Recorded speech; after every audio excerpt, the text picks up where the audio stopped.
So I'm really excited to welcome three amazing professors here at TMU who are all leading really innovative and interesting work in STEM education. So we have Dr. Crystal Nunez, who's an assistant professor in chemistry and biology. We have Dr. Nariman Yosefi, who is an assistant professor in chemical engineering in the Faculty of Engineering and Architectural Science.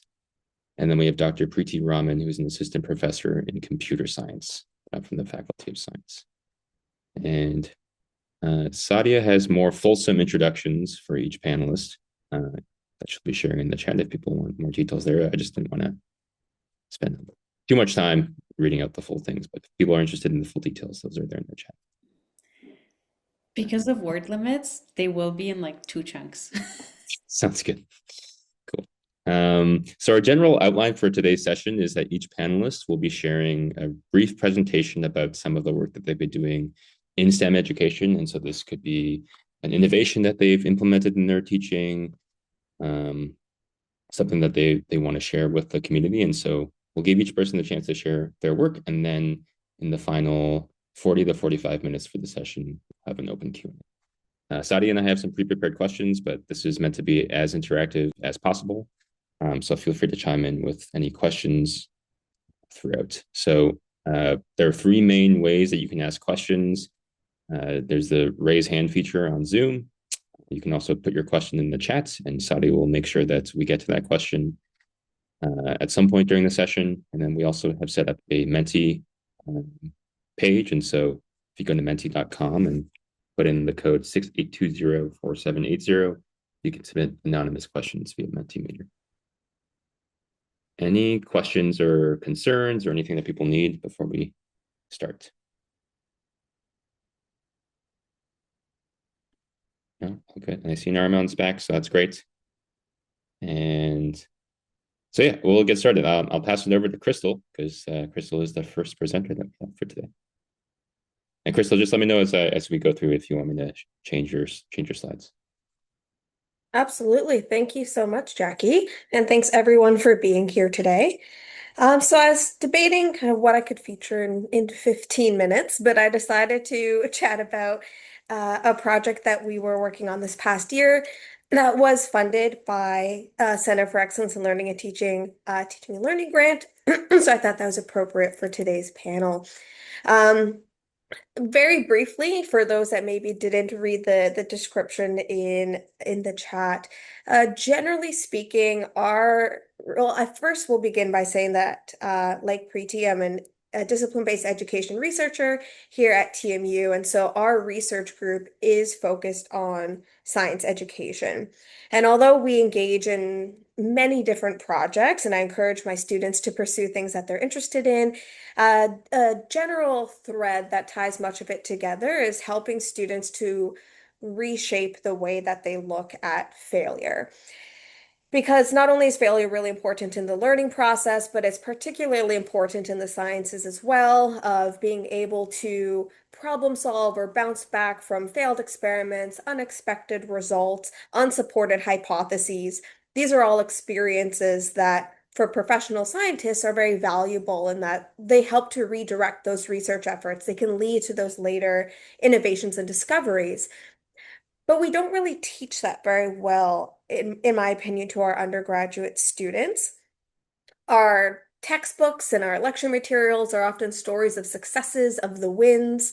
Much of our undergraduate labs are, as I describe, a kind of recipe style, step-by-step instructions to a guaranteed result, which has some value in learning essential lab skills, but gives an incomplete picture of how science actually works. And we don't perform an experiment if we already know the answer, generally speaking. So in the past year, myself and on the slide here, my recent master's graduate, she defended successfully in September, Fatima, and yay! And I have been working on ways to modify some of the labs in our first year biology course, as well as developing some others in a first year chemistry course as well. And this was done in collaboration with my colleague, Dr. Sean McFadden, of looking for ways where we could redesign some of our existing labs to encourage exploration and allow for failure. And we can advance the slide. Thank you so much. So the one kind of sub-project of that I'll be discussing today is a series of virtual activities that we developed for students. And this was done under the framework of approaching it with a pedagogy of preparation, meaning that we wanted to ensure our first year undergraduate students were entering their labs in first year bio, in first year chemistry, with a greater level of confidence and comfort so that they could engage more meaningfully with the experiment that they were going to do that day.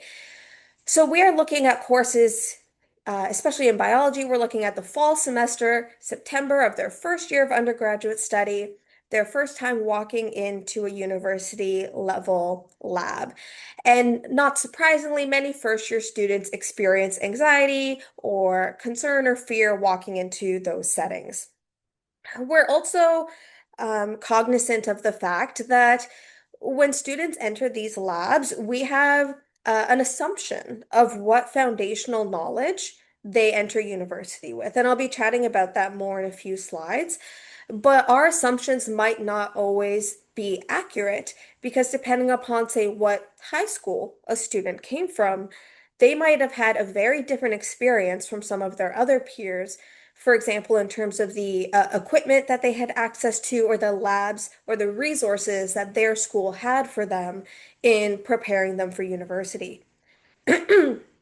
Another impetus for this project was that my colleague, Dr. McFadden, noted that we had some really lovely and very honest second year students who would tell us that they didn't know how to use a microscope because in their first year of study, they were very scared to use this expensive piece of equipment, and they had their lab partner do everything for them.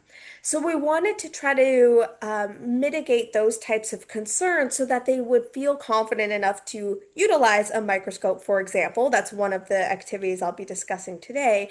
So we don't have our students entering their second year of studies not having these essential lab skills. So that was the goal of this project. And sorry, Jackie, if you can advance to the next one. Thank you so much.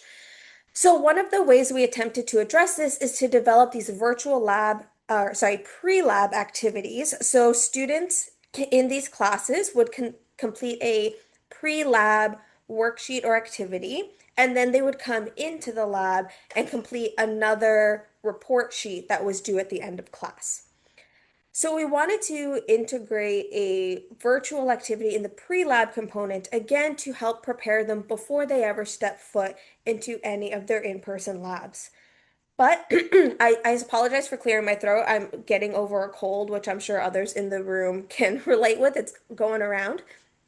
Um, but we can all probably reflect upon and remember the days of online learning during COVID, and many of us with lab-based courses or in lab development, making that pivot to creating virtual videos of labs where we would say film ourselves completing a lab protocol and students were expected to watch that. And we can also probably lament on how well or how effective that was for student learning. And in fact, BRAIN 2016 found that if you're looking to make a video for students and you want them to be able to pay attention from beginning to end, 6 minutes or less. After 6 minutes, their focus starts to decrease. But of course, 6 minutes is not sufficient to demonstrate an entire lab procedure. So we decided to split that up into tiny videos, 10 seconds in length or less, where students have to make decisions along the way. Next slide, please. Thank you so much. So we decided to call these your Choose Your Own Adventure Labs. We have since learned that that phrase is trademarked, so don't look. Pretend you don't see it. We're going to have to change that because it's a trademarked phrase. But we utilize Google Forms because our students are so familiar with the Google platform to have them walk through the protocol of utilizing a microscope. We have another one for titration. We've developed a third for spectrometry. where students walk through the procedure from beginning to end and asking them what would be the next step that you would take. And it's even showing them the very basics of which cupboard they're going to in the lab and how they remove the microscope from that cupboard. This activity was incorporated in the pre-lab. As I mentioned, it was graded for completion, not accuracy, and it allowed students to make errors in a risk-free environment, which is what we really wanted to stress to them, that what they can learn from those experiences of making mistakes. So they would watch a short clip that prompts them for what procedural step they would do next and provides them with several options. And regardless of the option that they selected, there would be a short video demonstrating to students what would happen if they chose that option. So, for example, we were, breaking slides and scratching objective lenses on old microscopes, showing students what would have happened so that they don't have to kind of make that experiment or that error in person with fear of perhaps cracking a slide. And they were then asked to reattempt any incorrect answers. Again, there's no consequence for an incorrect answer, but they would have to get the answer or the question correct before they're allowed to move on to the next step of the protocol. Next slide, please. Oh, so this is what I was speaking of before, in that we would go into these labs with assumptions of what students knew. And so for our first year biology labs, we assume that students have some experience utilizing a microscope. But it turns out that only about 56% of students actually had the experience level we expected of twice or more working with a microscope. A third of our students had only ever used a microscope once, and 11% had never used a microscope at all. And 11% of a course of this size is not a trivial number of students who would have otherwise been kind of thrown into this lab expecting to put their slide on the microscope, get things set up, and they had never used that piece of equipment before. So this is what we want to ensure that we're supporting students across the board, regardless of their foundational knowledge. Next slide, please. So these questions here are just some general feedback from students of what they thought of engaging in this virtual activity. These were collected after they completed both the pre-lab and in-person component. So over 60% agreed or strongly agreed that it was easy to follow. Similarly, that they found it engaging. Over 70% appreciated the option to attempt a question again after getting it wrong and found that supportive of their learning. Perhaps not surprisingly, over 80% of students like not being penalized for incorrect answers. And again, over 60% found that the virtual activity helped them to feel more comfortable using a microscope during their in-person lab.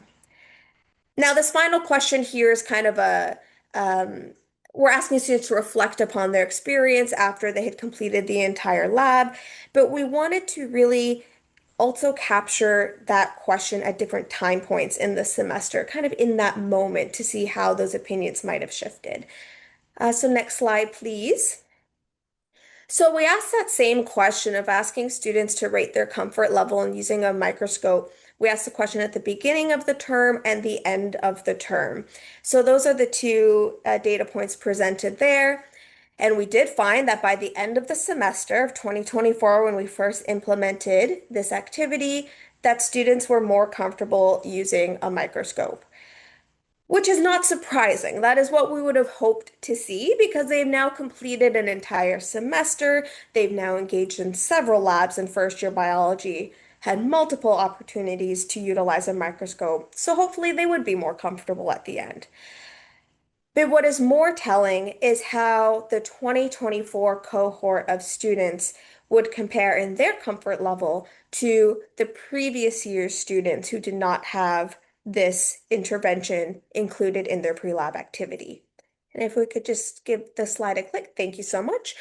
And so that is what was found here in that the students at the end of the semester after engaging with this activity were significantly more comfortable using a microscope than those in the previous year, noting that everything about the lab remained identical from year to year, with the exception of the addition of this virtual activity. So again, this is of course correlative, but promising that students are finding this to be a valuable resource. And next slide, please. And then if we do want to take a look at academic performance, so again, 2023 was the year where we did not have this virtual activity, and 2024 was when it was implemented. So the scores on their pre-lab worksheets were not significantly different between the 2 years, which again is expected. The pre-lab remained identical from year to year, with again the exception to the link to the virtual activity. But it was just marked for completion as a check mark that they had engaged in that task, and it wasn't actually included as part of the grade. So we don't see a significant difference in scores. But there was a significant increase in student grades of the in-person lab report when they had engaged with this virtual activity. Again, all else remaining the same from year to year. And next slide, please. So again, these are some promising results based upon student survey feedback. They do find this activity very valuable. So we are in development. It's just about finished of building one for spectrometry. And we also piloted a virtual titration lab in first year chemistry as well.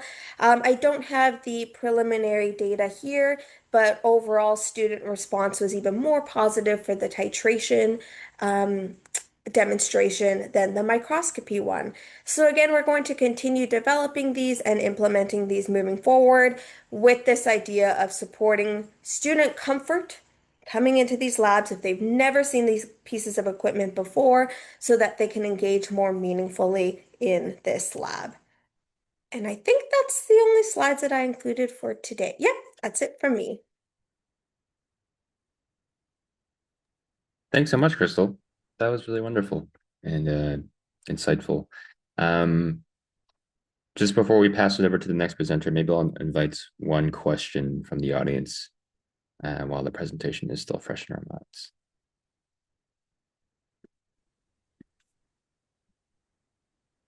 Can I ask Jackie? Yeah, of course. Thanks so much, Crystal. That was super interesting. Did you say that the videos were 10 seconds long? That's so At, short. at most, yeah. So they Wow. would be um, perhaps I should have demonstrated today. I didn't know how the screen sharing would work, but there would be a video where students would walk up to the cupboard and it would say, you know, you're looking to grab the microscope out of the cupboard. How will you do it? The clip ends. And then there's all sorts of options of you grab it by the base, you grab it by the arm and the base, you pull it from the cord, which is always my favorite one. And whatever one student select, it'll be a very quick video showing what would happen if you perform that act. So they're all very, very quick, short clips to keep the process moving of a quick little, what are you going to do next? And then the options of what would happen if you perform that step. Wow, that's interesting. It seems much more easy to engage with when it's super short. Like nobody wants to watch, multiple A minutes with a 100%. preamble and blah blah blah. So that's super interesting. I like that it can maybe inspire confidence, not just competence. So I think that's really Yeah. valuable. Yeah. Yeah, absolutely. Thank you so much for that. And I mean, I agree with the students when I see videos of that length. I absolutely put it on 2 times speed, as I'm sure many others do, to try to get through longer videos. So hopefully, by keeping it short, it can help maintain that engagement throughout. But yeah, thank you so much. Thanks, Terry. Thanks, Crystal. I will pass it over to Preeti now. We'll be talking about care-centered AI coaching. Okay, can you hear me, everyone? Yep. Okay, wonderful. Hi, everyone. Thank you so much for inviting me to share on this panel. Similar to Crystal, I was also wondering what part of my work I should present, and I decided based on some brainstorming with Sally that it'd be great to talk about rehearsal. So I'm from computer science. I'm director of the Circle Lab. So the Circle Lab is computational innovations and research in care-centered learning and education. And just a whole lot of what we do at Circle is thinking about like computer supported collaborative learning. So what it means to build care into the center of education, and specifically, we're interested in CS education. So also, for whatever reason, I thought we only had 3 slides. So pardon my too much on one slide, but I will do a demo that'll make it more interesting. So yeah, so when we talk about, I guess, innovation in STEM teaching, most often, especially as computer scientists, we focus on technology and the tools, but in our thinking, we wanted to start somewhere else. So with care as a pedagogical stance. And most often I get asked, so what does it look like? What does it mean? And so I often say the questions to start with are like, who are my students? Who's in the community and what do they need to thrive? And how can we support each other as a learning community? Because I've presented such work in multiple conferences. And the first thing, given that we're an educators, a group of educators here, I know we often think about the burden of care. So that's why this last question is super important. Like, how can we support each other? So care isn't something that, it's just about ACRs, which we all, I know, are dealing with right now, but it isn't something just that an instructor provides. It's what we can build together. So that support each other part is really important. So we focus on collaborative learning. So it's creating a community that can help each and everyone grow. But of course, in our department and in many STEM courses, I think it's important to understand how can such caring learning communities scale. Because when I have like 200 students in a class, or in my case, close to 600 students in a class I teach, how do I create space for everyone? So that it's not just me and the TAs, but we're able to support the student individually and each other. So how can we provide timely feedback to every student? And how do I notice when someone is struggling and needs support? So this kind of builds on, Crystal, what you were talking about. So, and I think this is where technology has a role. It's not to replace care, but to ease that burden of care in large classes. So we've used tech to help scale these practices, which naturally many of us can do in a small seminar level course. We can notice, we can respond, we can connect, we can have one-on-one conversations, but that's really hard when it comes to large classes. And it's especially important in STEM, but in CS education, because computing can feel like a field where you either get it or you don't, where asking questions means like you may be left behind. So my group is interested in like, how can we use generative AI and all of the current advances that we have in machine learning, where we can make this kind of one-on-one support possible, where questions are welcome and learning happens kind of at your own pace. So when I was talking to some of the folks at Kelt and was thinking about what do my students need to build this as a learning community, one answer that came to mind was they need a space to practice together and to support each other. So I see in my class, there's commuter students who are on campus for class and then they're just gone. So no time to really hang around and talk to each other. So can we use technology to actually support that kind of collaboration? And I see first generation students, so they don't want to ask questions to us, to the TAs. You can be as kind and friendly as possible, but there's always a bias, that power dynamic. We're still working through it. So students don't want to ask you like stupid questions. So can they have a space where they can ask stupid questions? You see where I'm going with it. And of course, can they repeat again, rinse and repeat till they actually get the concept and they feel comfortable? So can we address this practice gap and instead of just going from lecture to high stakes assignments, can we actually create a space where such practice can happen and these learning communities can work for everyone? So that's kind of what we've been building with some support from the Center for Learning and Teaching, both in terms of a grant, but also mostly in terms of the expertise that I've been very fortunate to work with Kelt. So next slide, please, Jackie. Thank you. So I wanted to introduce to you this concept of digital learning simulations. So digital rehearsals using AI coaching. So that's what we've been building. It's a technology that helps scale this kind of one-on-one attention and care to well, 200 plus students. So think of it as having a practice space that's open 24/7, where students can work through messy, real world WIGNETs before anything is graded.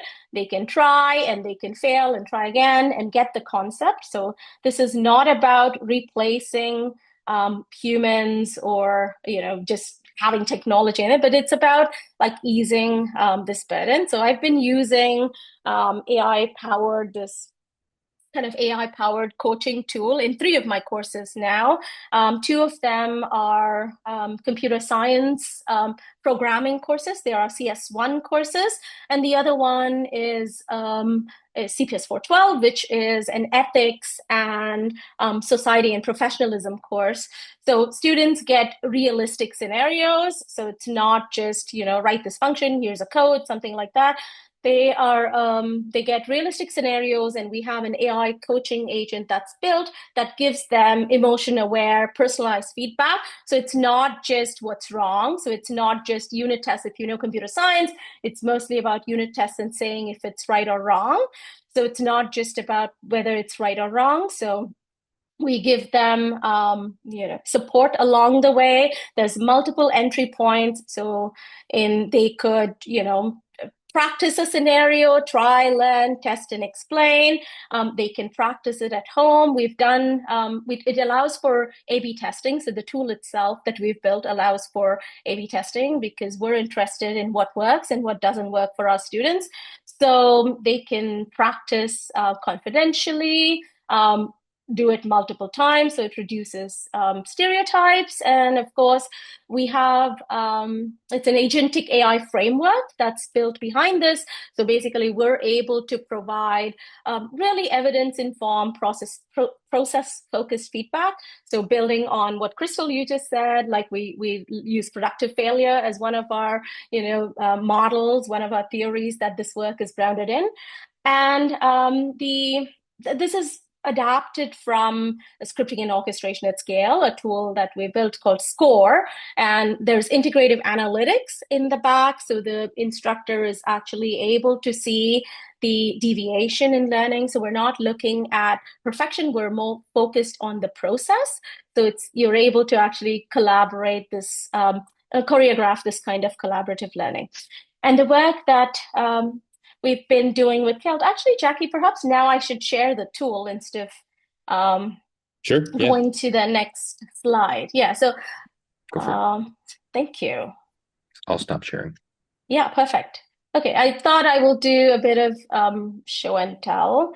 Of course, we have some papers that we've submitted to various conferences. It's been accepted. I have that on the other slides, but I was more interested. Oh, I'm not able to get rid of the Zoom thing. Oh, okay, there we go. Okay, so we are currently still in very much playtest mode. So there are a few instructors that have access to it, but we're not yet ready. We have a presentation coming up at SIGC, which is our computer science education conference in February, at which point we'll probably open it up to others. So let me start with my instructor view. So every instructor has if you're an instructor on rehearsals, you have the ability to deploy various workflows. These workflows can include, agentic AI, which includes things like frustration detection, emotion analysis, looking for, how many times a student has failed, using productive failure theories. When you have coding, we have a code interpreter that's built in that looks for where the bugs are and which concepts they're struggling with. But the project that I'm going to share today is something that we've found very exciting because we tested out. You may have all seen, Jackie, please prompt me when I just have 2 minutes left. But because I can go on. Yeah, thank you. So you may have all seen a lot of AI generated videos and images. And so we started working with Kelt to see we wanted something that was easy to use for instructors. So many instructors have either like time constraints or just they're not the kinds of people that are going to, as a computer scientist, I know I don't want to go and create a video. So we were looking at ways in which such videos can be created.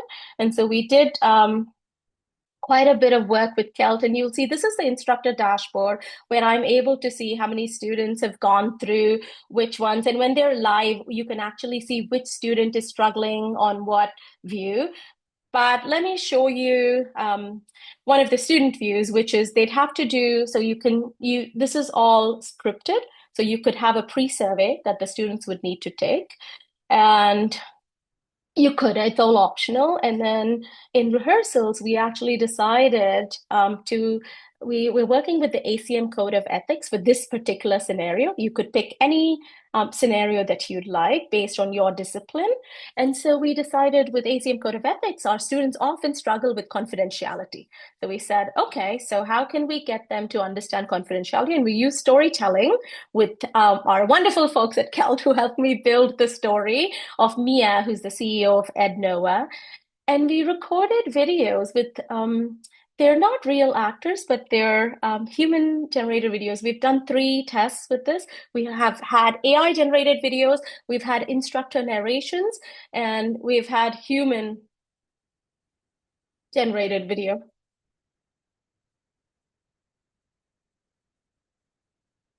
So you see, the video talks to you. So the rehearsal is such that you are part of the scenario. So in each case, you would have a particular video. And then as an instructor, I decided that once they complete that video, they would be asked a multiple choice question on that video.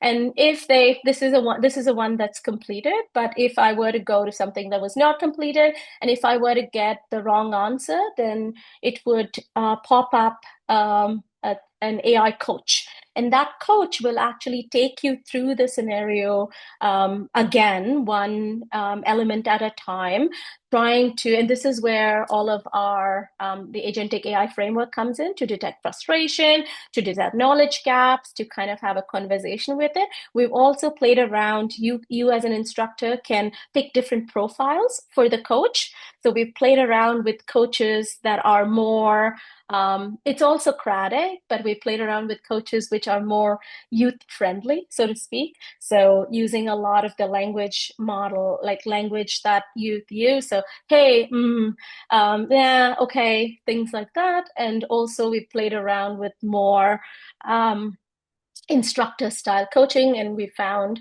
that they preferred the one that's more youth friendly. That was a friend. However, they thought that the use of the and the lingo was way too much. So we're trying to fine tune a lot of those aspects, but you get the general idea. So they go through these digital simulations wherein they engage in real world scenarios, and they have to get an answer right. So it's mastery-based learning. So they have to get an answer right before they move on to the next phase. And because we have an agentic AI framework in the background, if it's able to detect frustration, we actually immediately are able to bring in either a human in the loop with a peer support.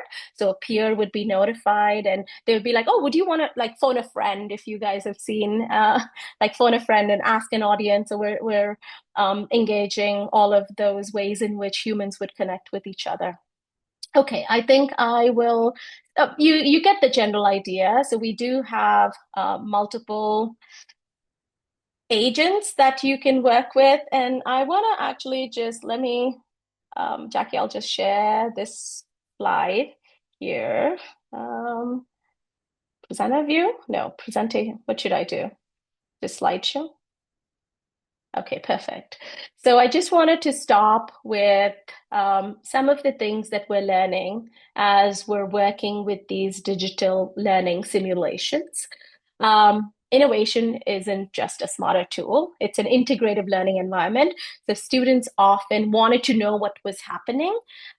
We wanted to make sure that they're able to pause. So it's little things like, can I just stop the video and come back to it? Crystal, to your point of video sometimes being too long, these are not long, they're a minute long, but even with a minute long, students asked us to do certain things. So we do a lot of co-design work, not just with instructional designers, but also with our students. The analytics was important for the instructors. We've only had 3 instructors use it so far, but the analytics for them to be able to see this view that's zoomed out and then zoom in was important. And then, of course, human in the loop. We're now looking at A/B testing, wherein instead of the AI coach, the student had the option to say, I would actually like to talk to a peer. I want to talk to the peer or contact the TA instead of talking to a generative AI coach. So this is where I'm going to stop. I wanted to leave you with like 3 principles that we've learned from rehearsals. Thanks to Kelt, Sally, Jason, and David have spent not tons of co-design hours with us and have provided us invaluable feedback. So I'm going to stop there and give the mic over to you, Nariman. Thanks, Priti. Really appreciate that. Before we move over to Nariman, does anyone have any one question for Priti? We'll transition while the presentation is still fresh in our minds. Yeah, Lamia. Okay, I just wanted to ask Priti, have you ever thought of making those generative AI using yourself as the instructor? So Yes. maybe they communicate with the instructor better than with the. Okay, so what we've done, here's what we've tried. So we've done some last year in one of my courses, instead of the videos being generated by AI, which is one option, I narrated the video and then they could pause and ask me. And students certainly, Lamia, you're right. Students certainly found, of course, I did it later in the course, so they had a relationship with me. So I think it also depends on when in the course they were able to do these. So the students certainly found the instructor mode, like where I am narrating, you have now come into something like that better than the AI generated. I didn't show you the AI generated videos and images because they were not great. We are not there yet in terms of the technology. So they were awful is the right word, because that's what our students said. But they found these videos I just showed you, which we recorded with, well, real people, not actors, more authentic, more real world than the instructor narration. Okay, thank you. Thanks for that question, Lamia. I will share my screen with Nariman's slides now, and then I'll pass it to him. Okay, thank you very much. All right, everyone. My name is Nariman Yousefi, and I'm an assistant professor in the Department of Chemical Engineering. Today, I'm going to talk about a project I did as part of this Excellent in Teaching program, which I completed at CELT. It's part of the reflection phase where you try to implement one of the topics you learned or one of the techniques you learned in one of your classrooms. So this particular one was done in a course called CHE 490. It's a resource recovery from waste and circular economy. This is the final year elective course in chemical engineering. And what we tried to do there was to have a collaborative exam or a peer-centered exam. So if you could go to next slide, please. Yeah, so as you know, in STEM, we have all these traditional exams where basically it's just an individual adventure for students. They learn a topic, they go to exam, they finish the exam, then the exam gets graded. Sometimes we share the papers with students, sometimes we don't, and it's up to students to come to us to get feedback. So traditionally, assessments in engineering and science are mostly evaluation. So the focus is mostly evaluation. Feedback is usually insufficient or ineffective. Many students don't take advantage of that, or they don't come to review their papers with the instructor, with the TA, or with their peers. We've all been in that shoe where after, especially the final exam or a tough final exam, we don't want to think about it anymore. It's like, okay, it's done. We don't want to think about it. Even when our peers want to like discuss it, we don't want to like be part of it. And of course, exams can be very stressful, as we have all experienced it, and we see with our students that a certain kind of exams can be stressful. So my question here was, is it possible to make exams into a fun activity? Is it possible to introduce peer learning and peer teaching in STEM exams and final exams or midterm exams? And the answer is yes. So there's a type of exam called two-stage exam. So if you go to next slide, have some more information about that. So this kind of exams have two components. There's an individual component and there's a team component to it. In the individual component, students write the exam like a traditional exam. They have a certain number of questions. They have a certain amount of time. It could be open book or closed book. They try the exam. They hand in their answer sheet to the professor or the TA. But then there's a team component. And in a team component, then the students attempt the same exact exam in a group. So there are a group of students, they attempt the same exam, and that is usually right after the individual component. So the student minds are fresh, they remember all the questions, and then they're allowed to discuss the question. So they're allowed to debate it, and then they'll develop an answer sheet together, collaboratively as part of a group.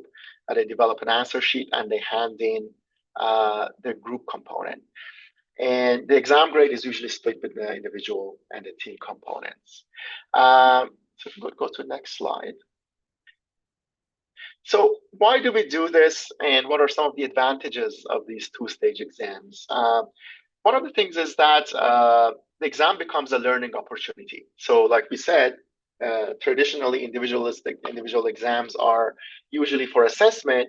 This becomes learning opportunity. Students have the opportunity to discuss the question with their peers and hear about different perspectives, especially for certain questions that might be a little bit more tricky, might be a little bit more difficult, might be a little bit more in depth.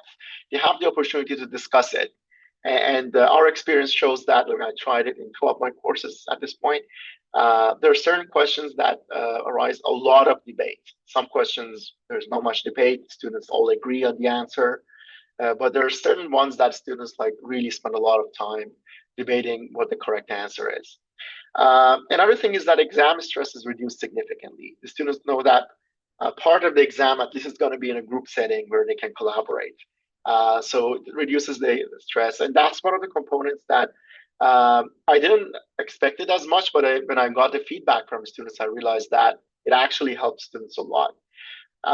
It can increase accountability. Some students mentioned that they had to study harder because specifically they didn't want to let their team members down. And that's it. Accountability mechanism. When you're in a group, especially a group of students that have worked with each other for a long time, that aspect has been very, very interesting for us.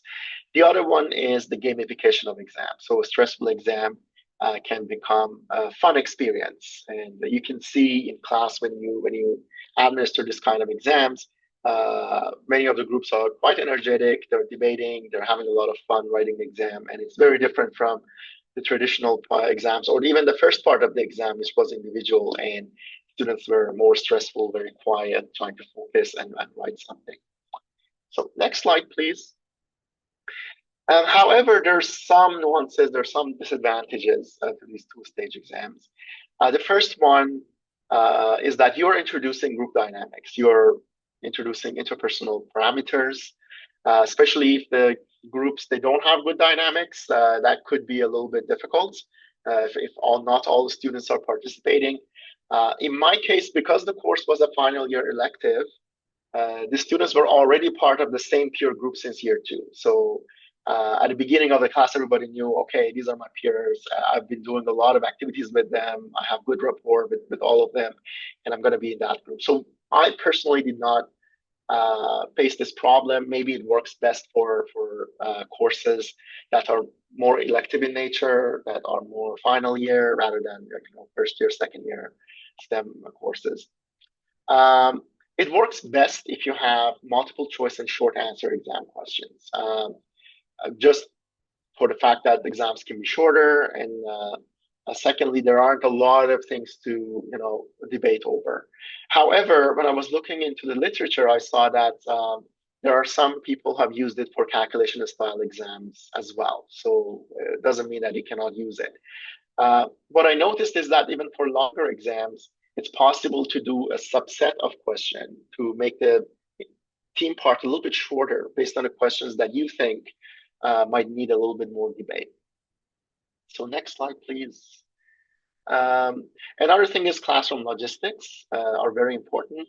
Because you have individual parts and group parts, you would ideally want to have it in a classroom that have movable furniture where students can move their desks and form a group and work together. You want the classroom to be large enough for the noise not to distract a lot of students if they're very close to each other. It becomes a one large group rather than like 5, 6, 7 small groups. And it works best if the classroom size is relatively small, for example, less than 50 students. One very important thing that you also have to notice is academic accommodation. So instructors might need to be a little bit more creative in that respect. And the clear-cut solutions that we have for students where they go to test center and do an exam might not work here. So I think clear alternatives and opt-outs must be offered to students at the beginning of the terminal course outline. Otherwise, it can be a source of stress for students who might have issues with this. I can discuss about the cases that I had, but I'll leave it for questions. If there's a question about that, I can tell you what specifically we did in the classroom. So could go to the next slide. Yeah, so with the help of Selt and Jackie specifically, we developed a survey for students to evaluate their experience and the effectiveness. Our response rate was relatively good. 70% of the students answered. I just have to tell you that the team grade was always more than individual grade. So our average was higher, and specifically, I checked every student. Each student got a higher team grade than individual grade, meaning that the team grade did not reduce the student's individual grade. Again, when I looked into the literature, I saw that some instructors had a rule where if the team grade was lower than the individual grade, they would discard the team grade because you don't want students to not benefit from teamwork. We asked a bunch of questions from students to evaluate their experience. What I noticed is that 100% of the students had positive experience. For example, 50% said their experience was very positive, and another 50% said that it was positive. Another thing was about student anxiety, where about 80% of the students said that exam anxiety decreased. Many students, more than maybe 90% of the students said that they would like to have more of this kind of exams in other engineering courses. And another thing that we noticed, we asked students to rate what particular aspect of the exams they like. And the majority of them said improved test score was one of the benefits of this sort of exams. Immediate learning and also receiving immediate feedback was another of the reasons where they like this sort of exams. The next slide, we got some written feedback from students as well. Just summarize some of them that could be relevant. For example, one student mentioned that it's interesting to see how other individuals interpret certain questions. And this is very interesting because students realize that, actually, the way that they understand the question or the way that they understood the material in the textbook was different. And they realized what other learning methods the other students had. Another student mentioned that it was really fun and they felt like they had to study more because they didn't want to jeopardize their peers' grades. Another student mentioned that basically whenever you have an exam, you have it and you don't think about it, but using this exam, you actually learn through someone who knows more. So they actually learned something new while they were at the exam. So that concludes my presentation here. I'm happy to take any questions if anybody has any questions.